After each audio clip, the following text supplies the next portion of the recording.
Major funding for KPBS Evening Edition has been made possible in part by Bill Howe Family of Companies, providing San Diego with plumbing, heating and air, restoration, flood and remodeling services for over 40 years. Call 1-800-BILL-HOWE or visit billhowe.com. And by the Conrad Prebys Foundation, Darlene Marco Shiley, and by the following.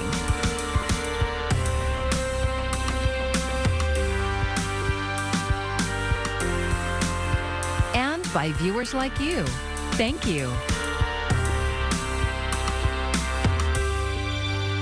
A new batch of election results turned the tides on one San Diego race, and now we wait. Good evening, I'm Maya Trabulsi. But we won't be hearing much more from the San Diego Registrar of Voters, and that is until December 8th. KPBS reporter John Carroll tells us about the status of the vote count more than a week after the election. Let's start with the number of ballots still to be counted. There are about 15,000 of them. They're the ones with issues. In Registrar of Voters speak, they need to be cured. Either the voter failed to sign their envelope, or the signature on the envelope isn't comparing with the signature we have on file. So we send a letter to each of these voters. How we doing? That letter tells voters what they need to do to cure their ballot, and it lets them know they've got until December 6th to do it. So given that there are still 15,000 or so votes to be counted, where does that put us with Measures B and C? Measure B is the one that would end free trash pickup for single-family homeowners in the city of San Diego.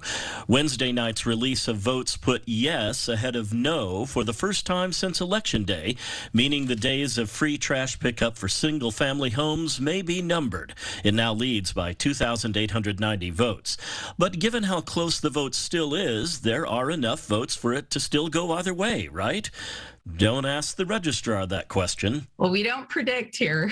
We deal with actual votes. Yes on Measure C has led all along, and it widened its lead last night. That's the measure to eliminate the building height limit in the Midway District. It's now ahead by 8,937 votes, so it appears the height limit in that area is on borrowed time. Another race that was close for a few days is the contest for District 49 between Mike Levin and challenger Brian Marriott. But Levin pulled it out. He has declared victory, and Marriott has conceded. Cynthia Paz says the big multi-thousand vote releases are finished. She says there will be one more small release of votes tomorrow, and then we'll have to wait until December 8th for the final count, the day on which the registrar is required by law to certify the election. Before we ended our interview today, I did ask the registrar a question I've heard from a lot of voters. Why, with all our modern technology, does it take so long to count the votes? Paz says it's simply a matter of following the law. The certification process involves a complete canvass of the election. It involves a manual tally or manual count of what turns out to be over 1% of vote centers and mail ballot batches. How we doing? And Paz says they actually moved faster this time than ever before. In the 2018 general election, she says they still had about 250,000 outstanding ballots at this time. John Carroll, KPBS News. Nancy Pelosi is stepping aside as Speaker of the House after nearly 20 years after Democrats lost control of the House of Representatives. Pelosi made the announcement today, giving a speech on the House floor, saying, quote, "We must move boldly into the future." The California Democrat is the country's only woman to hold the position. Never would I have thought that someday I would go from homemaker to House Speaker. And with great confidence in our caucus, I will not seek re-election to Democratic leadership in the next Congress. For me, the hour's come for a new generation to lead the Democratic caucus that I so deeply respect. And Pelosi says she'll stay in Congress as the San Francisco representative when the new Congress convenes in January. And at that time, House Democrats will reorganize as the minority congressional party. And a reminder, you can find more election coverage and the latest results from local and state races on our website, kpbs.org. You can just click on the KPBS Voter Hub right there on our homepage. Dozens of young people marched on the streets of San Diego today to call attention to homelessness. KPBS reporter Kitty Alvarado says among them were two who walked over 100 miles. Dozens of young people took to the streets of San Diego with a message close to their heart. What do we want? Housing! Now! Some of the people walking are experiencing homelessness, have been homeless, or provide services for people without permanent shelter. Two of these marchers have been walking for 4 days. Oh, it has been a work of labor, let's just say that. But our passion is driving us. What I found is people are just not aware of this issue. They're not aware of the fact that every night there's over 1,000 young people on the streets trying to survive. So we started out in Long Beach. We made our way to Anaheim to one of our partners up there called Covenant House to see a program that houses young people. And from there, they continued their journey to other shelters, walking and riding public transit, slowly making their way back to San Diego, using only resources a young person experiencing homelessness would use. The worst part about being homeless: there are some of those long strips where we're just walking and it's only the two of us. And it made me reflect on moments where I felt so alone and disconnected from resources and help, and almost disconnected from my future. The roughest part, hands down, is not feeling seen by a community and feeling invisible. That to me is the part that we as a community can do better at. The hardest part physically, though, is not getting the rest, not getting the sleep, not getting the basic recharge that we all have. Calling attention to this issue is personal for Baker. He was homeless and got help from the YMCA. I experienced homelessness. In fact, this very day that we're standing in front of is where I came to seek help. And I found housing and I found access to employment.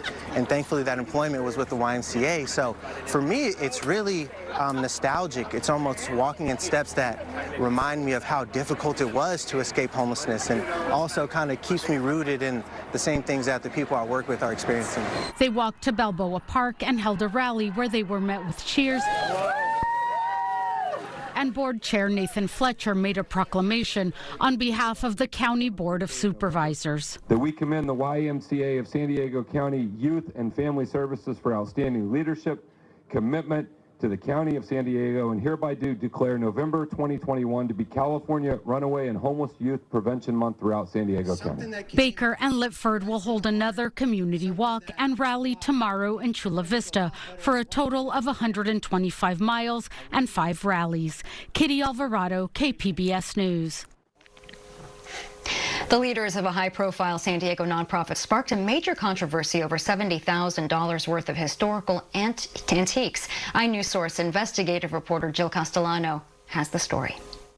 Save Our Heritage Organization, or SOHO, is San Diego's premier nonprofit committed to historic preservation. SOHO managed San Diego's famous Whaley House for many years and also oversees other historic properties in the region, like the Marston House in Balboa Park.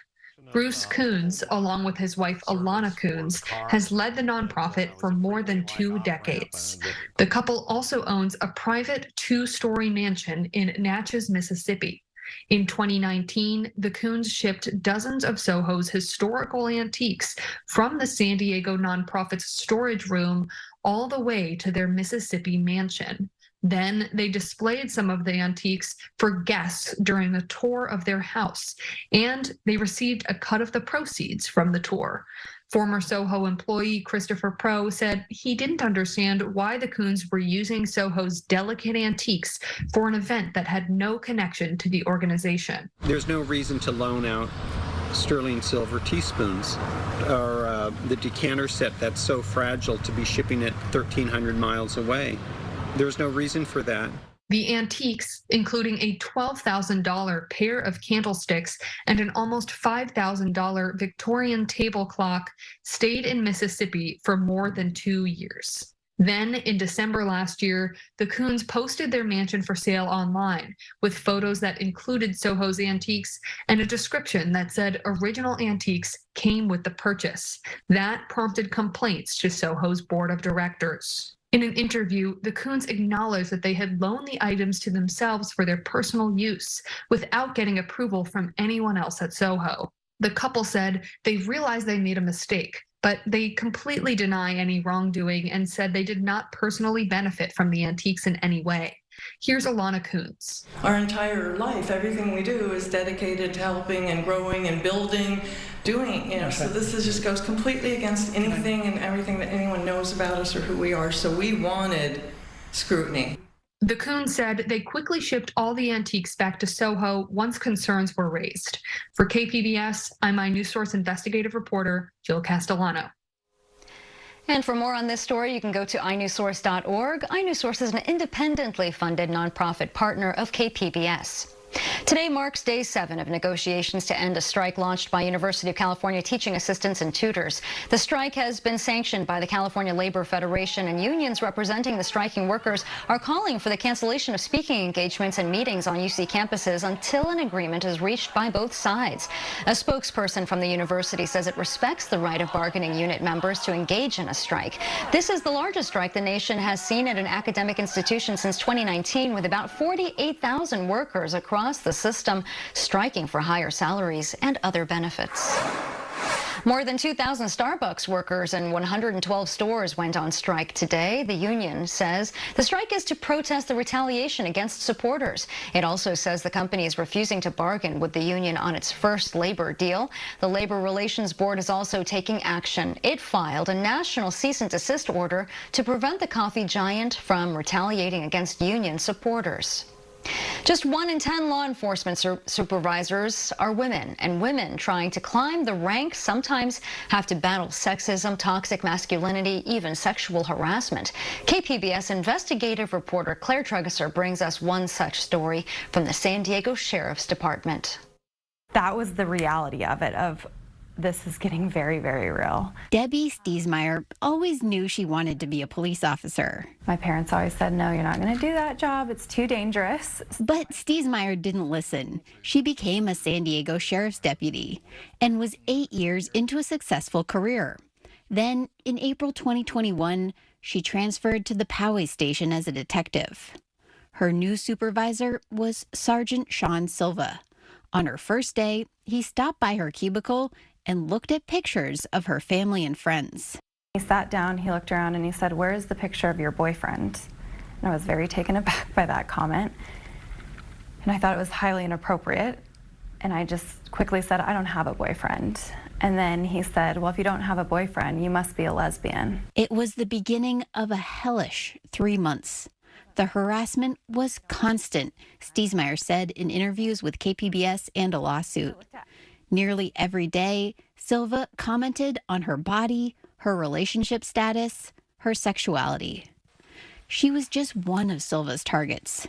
The department interviewed dozens of people, most of them Silva's employees, for an internal affairs report.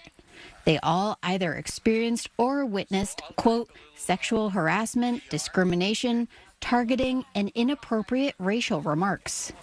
Silva retired before he was punished and was allowed to keep his full pension. His attorney didn't respond to requests for comment. The culture itself is really dominated by masculine values. Ellen Kirschman is a clinical psychologist who treats police. She says many departments allow sexism and toxic masculinity to flourish. The emphasis on the physicality sometimes will cause smaller men and women to be held to different standards. Stacy Ralph also worked as a detective in the Poway station. In interviews and a lawsuit, she says the same things as Stiesmeyer. The harassment from Silva went on and on. If I would have just written down every inappropriate thing that he said, I would have never got my work done. I would just be so stressed, or I would just be like, okay, what is it going to bring today? I mean, I would put my headphones on and pretend I was listening to something in hopes that he would just continue by my cue. No one from the sheriff's department would do an interview for this story. A spokesperson sent a statement. "We hold all of our employees to the highest standards and require our staff to treat everyone with dignity, respect, and compassion," the statement said. Kirschman says it's common for officers to not report harassment they're experiencing. Very often, if you report it, nothing happens. And that's even worse, because then you have sort of jeopardized yourself, put yourself out there for some retaliation. And for what good did it do you, because nothing happened. Ralph and Stiesmeyer say that's exactly what happened. They say they were blacklisted and faced retaliation. Finally, they couldn't take it anymore. Both walked away from what had once been their dream jobs. Now Stiesmeyer works as a server in the gas lamp. She says her experience shows why more people in law enforcement don't report. I mean, I walked away from essentially a $130,000 a year career. I wasn't vested, so I don't get a pension. I had a work take-home car. I left that to nothing. I had nothing lined up. That's how bad and desperate I was to get out of there. And I think a lot of people aren't in that situation, or they might be single moms, or they're the primary caretaker and income, and they can't just walk away. I lost all my insurance, and I lost my career. So it's hard to report that. And because there is the stigma that you're the snitch, and then you're essentially blacklisted for the rest of your career. Meanwhile, Silva's pension pays him nearly $6,000 a month. Claire Tregesser, KPBS News. Odors are still affecting Barrio Logan residents living near Newton Avenue Biofuels plant. KPBS environment reporter Eric Anderson has this update. New Leaf Biofuel picked up another violation notice for nuisance odors coming from the company's biodiesel plant. Air pollution regulators say the situation isn't improving much, but they declined requests to shut the plant down until a filter system is installed. That should be working in 2 weeks. Resident Peter Colon told the panel he's not happy. I compliment you on your graphs and charts and all of those things, but that doesn't change the fact that the odors still continue. Plant officials are cooperating with regulators, and they're optimistic the new filters will make a difference. The hearing board was hoping for another update in early December, but they'll likely review the situation in January. Honestly, 1 week is not going to give you maybe the data that you want to track. I'd say that from experience, because there may be some fine-tuning on your system as well. Regulators are doing regular odor surveys, and they say they will escalate enforcement if the situation doesn't improve. Eric Anderson, KPBS News. The Biden administration is asking the Supreme Court to reinstate the student debt cancellation plan. President Biden's plan was stopped by 2 federal courts, and loan payments are scheduled to restart in January. A legal filing warns that millions of Americans will face financial strain if the plan is stalled in court, and they are billed for debt that was promised to be canceled. Taking a look at those weather headlines here as we still have that cool air lingering around. Some of those clouds continue through tonight, and then the wind is going to start to be an issue again as we head into the end of the week through the weekend. But good news is, if you're hoping for a warm up, that's not too far away either. Heading into tonight, Oceanside, you're down to about 40, San Diego 47, Chula Vista 46, Borrego Springs down to about 40, and Mount Laguna a chilly one, 33. Heading into our Friday, plenty of sunshine. Oceanside 66, San Diego, you go up to about 66, a little bit warmer. Borrego Springs at 73. Mount Laguna, you'll hang out into the upper 50s. I talked about those winds starting to fire up again. Looking at Friday afternoon into Saturday, some of those strongest winds are going to come as we head into Friday night. This is going to lead to down trees and down power lines, and also still that high fire risk with the dry conditions, plus dangerous crosswinds. We're talking about winds gusting 40 to 60 miles per hour, but wouldn't be surprised if we see a reading or 2 up to 80 miles per hour. That's our AccuWeather local storm max. If we do see that 80-mile-per-hour wind, it's going to be into the mountains. As we head into Saturday, things are still going to be dry, and you'll start to notice temperatures a little bit milder, but the wind's still going to be an issue as we head into our day on Saturday. Looking at your 5-day coast forecast, 66 for Friday, 70s with sunshine over the weekend, and then a little bit cooler as we head into next week, upper 60s Monday, 66 by Tuesday.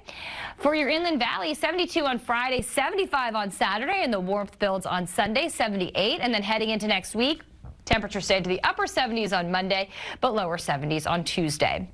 In the mountains, some cooler air moving through this weekend. We go from the upper 50s Friday to the low 50s Saturday, back to the mid 50s on Sunday.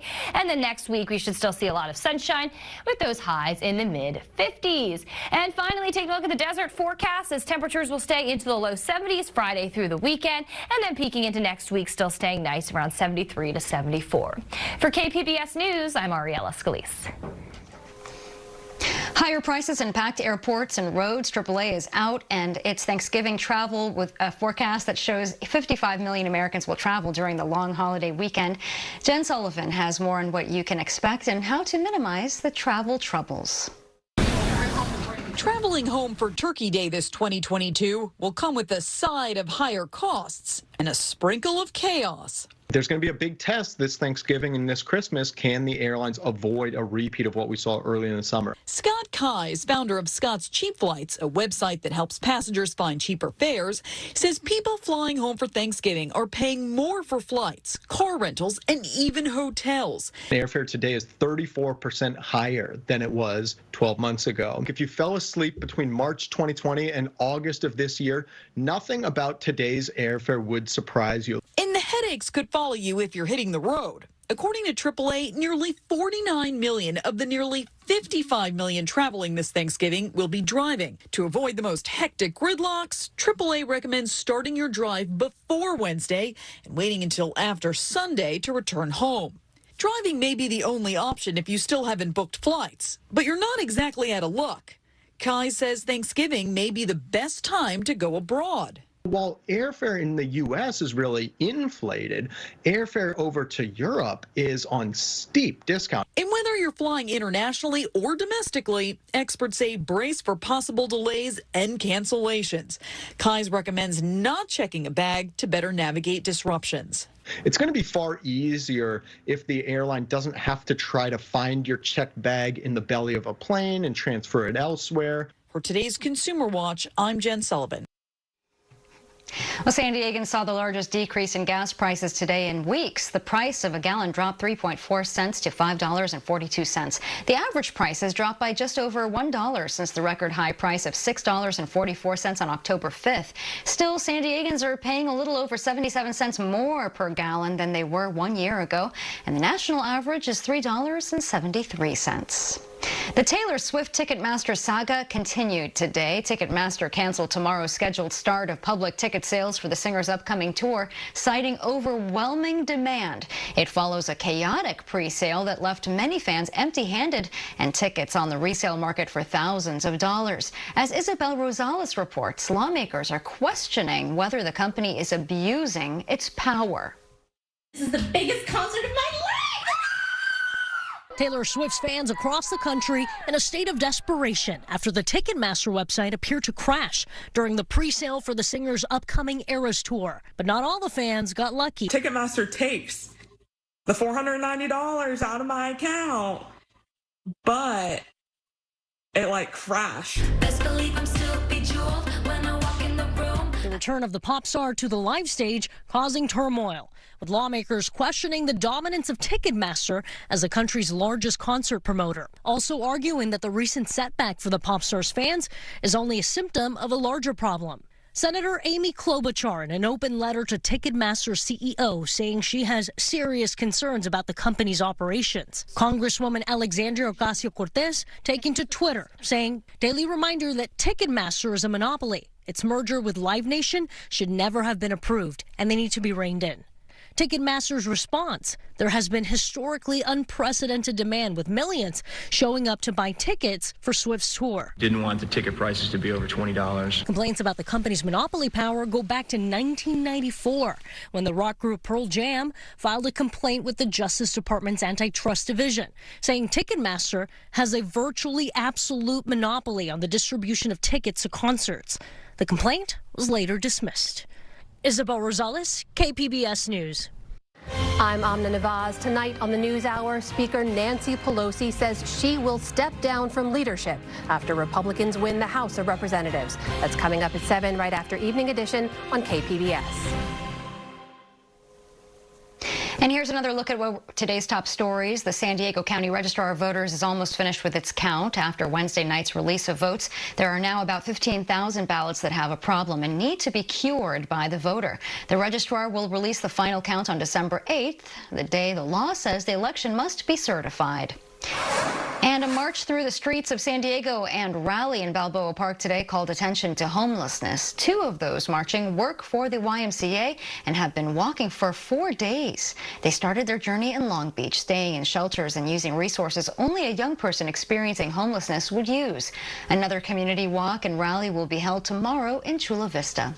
And here's a look at what we're working on for tomorrow in the KPBS newsroom. NPR's Morning Edition has an update on the ownership change for Twitter and concerns from ex-staff that content rules are slipping. And it's a busy weekend for the arts in San Diego. Midday Edition will have a preview of what's happening around town. And you can find tonight's stories on our website, kpbs.org. Thanks for joining us. I'm Maya Trabulsi. Good night. Major funding for KPBS Evening Edition has been made possible in part by Bill Howe Family of Companies, providing San Diego with plumbing, heating and air, restoration, flood and remodeling services for over 40 years. Call 1-800-BILL-HOWE or visit billhowe.com. And by the Conrad Prebys Foundation, Darlene Marco Shiley. And by the following: